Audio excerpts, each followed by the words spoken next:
Corona से पहले 2 साल से ये बिल्डिंग चल रही थी, उसके अंदर सब इंडोर पेशेंट का सब फ्लोर भी चालू हो गया था, लेकिन फिर भी हमारे प्रधानमंत्री को इस बिल्डिंग का उद्घाटन करने के लिए बुलाया गया, जबकि 2 साल से ये बिल्डिंग चल ही रही थी।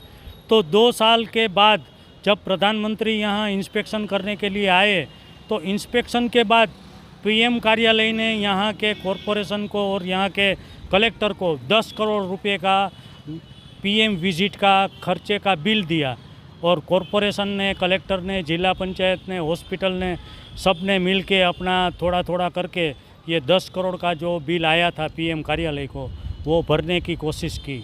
जी, 1 मिनट समझते हैं कि मतलब आपका ये कहना है, एक बिल्डिंग ऑलरेडी 2 साल से रन कर रही थी कोरोना के समय से ही, उसमें पेशेंट भर्ती हो रहे थे, उसमें सब कुछ हो रहा था, फिर प्रधानमंत्री मोदी ने उसका उद्घाटन कर दिया। ये वही वाला समय है जब 16 या 20 मेडिकल कॉलेज एक साथ उद्घाटन किए गए। हाँ, वो उसी समय की बात है। और उसकी विजिट का 10 करोड़ खर्च आ गया। और उस विजिट का 10 करोड़ का खर्चा आ गया। हाँ।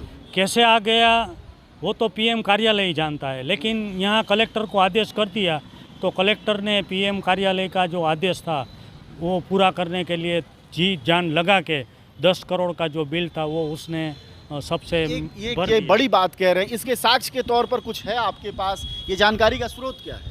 ये जानकारी का स्रोत ये है कि यहाँ का एक कोई छोटा अखबार था, उस समय उसने ये प्रेस नोट दी थी कि भाई पीएम कार्यालय उद्घाटन करने आए तो जामनगर वासियों को उसका 10 करोड़ रुपया खर्चा भुगतना पड़ा।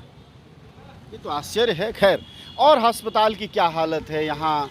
मतलब जो हॉस्पिटलिटी जिसको कहते हैं, सुविधाएं जिसको कहते हैं, उसकी क्या स्थिति? हॉस्पिटल के अंदर जो पेशेंट है, बाकी चीज़ें, पेशेंट के बेड है, उसकी धुलाई के अंदर भी बहुत बड़ा गफला चल रहा है। डॉक्टर भी यहाँ प्रेजेंट नहीं होते, अपने प्राइवेट हॉस्पिटल में होते हैं, और उसकी प्रेजेंट यहाँ दिखाई जाती है, और इसी तरह से हर महीने करोड़ों रुपए का गफला होता है। मतलब अस्पताल में बड़े जो डॉक्टर हैं वो कहीं और प्राइवेट प्रैक्टिस करते हैं, यहाँ हाजिरी दिखाते हैं। हाँ, तो इसी तरह ये जो एक ऐसा भ्रष्टाचार है कि वो आप उजागर करने जाओ तो भी कर नहीं सकते हो, लेकिन ये हकीकत है और वास्तविकता है।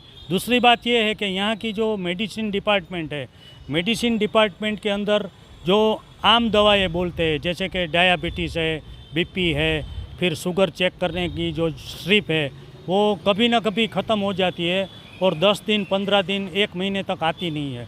तो इस सिलसिले में मैंने सुपरिटेंडेंट का संपर्क किया था, तो उसने बोला कि भाई ख़त्म हो गई है, हफ्ते भर में आ जाएगी।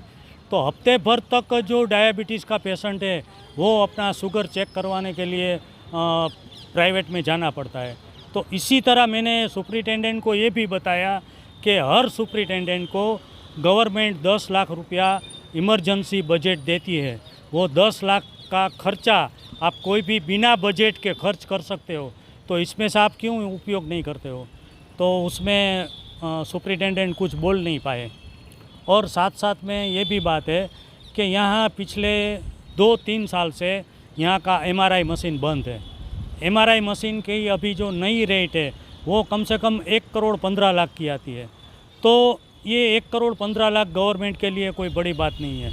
अभी हाल में ही कोरोना में 182 हमारे जो ML है उसको अपना जो हेल्थ का जो बजट मिलता था वो तो मिलता ही है, लेकिन ऊपर से हर MLA को बिना मांगे 15-15 लाख रुपया गवर्नमेंट ने दे दिया। लेकिन यहाँ आम आदमी और जो गरीब दर्दी है वो मर रहे हैं, लेकिन उसके लिए MRI मशीन लाने के लिए वो जो हमारी गुजराती में कહેવત है कि ઠાગા ઠૈયા ઘરું છું, ચાચુડી ઘડાવું છું, જાઓ કાબરભાઈ કાલ સવારે આવું છું। એટલે कभी भी आप पूछोगे तो बोलेंगे आ रहा है, ऐसे ही बोल रहे हैं, लेकिन आज 4 साल हो गए MRI मशीन नहीं आया है।